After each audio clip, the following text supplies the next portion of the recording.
మీరు చూస్తున్నారు వైవ్యాన్ న్యూస్. మా ఛానల్ మీకు నచ్చితే లైక్ చేయండి, షేర్ చేయండి, సబ్స్క్రైబ్ అవ్వడం మాత్రం మర్చిపోవద్దు.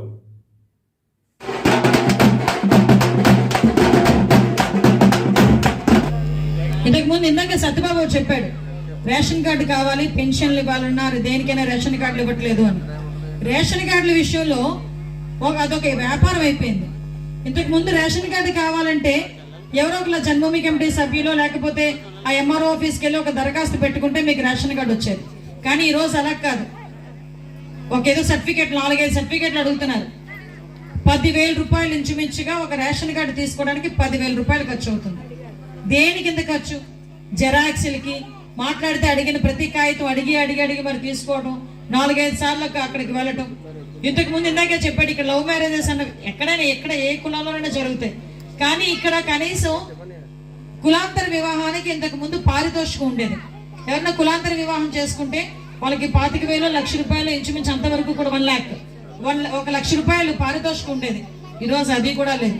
ఎస్సీ కార్పొరేషన్ తీసి పడేసాడంటే ఆటోమేటిక్ ఇవన్నీ కూడా తీసి పడేశాడు.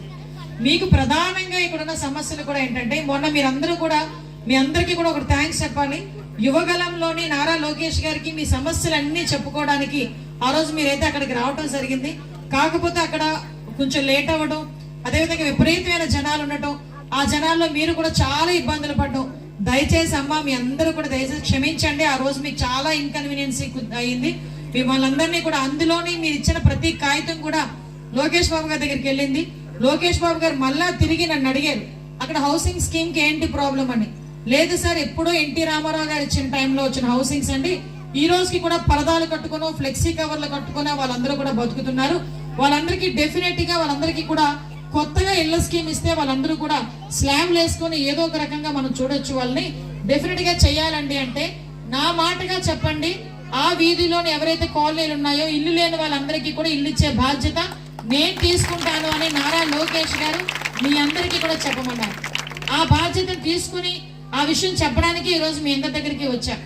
నేను ఎలక్షన్ మేనిఫెస్టో పెట్టుకున్నా. ఎలక్షన్ మేనిఫెస్టోలో కూడా ఇంతవరకు రోడ్లు వేయించుకున్నాము, ప్రాజెక్టులు కట్టుకున్నాము, బ్రిడ్జిలు వేసుకున్నాము.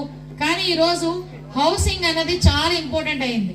ఇంతకు ముందే చంద్రబాబు నాయుడు గారు కూడా 1 సెంటులో కాదు 2 సెంట్లు ఇవ్వాలి అన్నారు. ఈ గవర్నమెంట్ లో ఇల్లులు ఇస్తామని చెప్పి ఎక్కడో కొండవార్లంట, శ్మశానాలంట, మనిషి అన్నవాడు ఎవడు కూడా అక్కడ తిరగని ప్లేస్ లో తీసుకెళ్లి ఒక్కొక్క సెంటు తీసుకొచ్చి ఇస్తాడంట.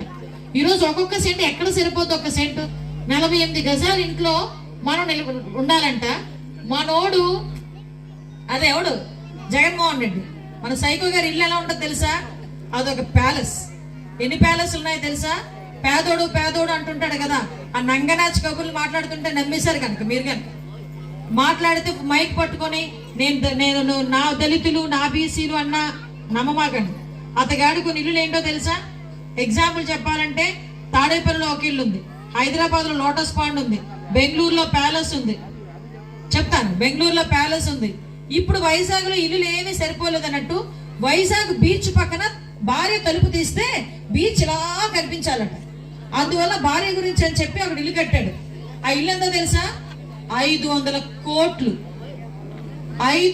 కోట్ల రూపాయలు పెట్టి భర్త భార్య ఉండడానికి ఒక ఇల్లు కట్టుకున్నాడు వైజాగ్ లో. బాత్రూమ్ కాస్ట్ ఎంతో తెలుసా అక్కడ? 25 లక్షలు. ఆ 25 లక్షలు ఉంటే అనుకోకూడదని కూడా 5గురికి మంచి బిల్డింగ్లు వచ్చేస్తాయి. ఆ డబ్బులన్నీ ఎవరో కాదు, మనవే.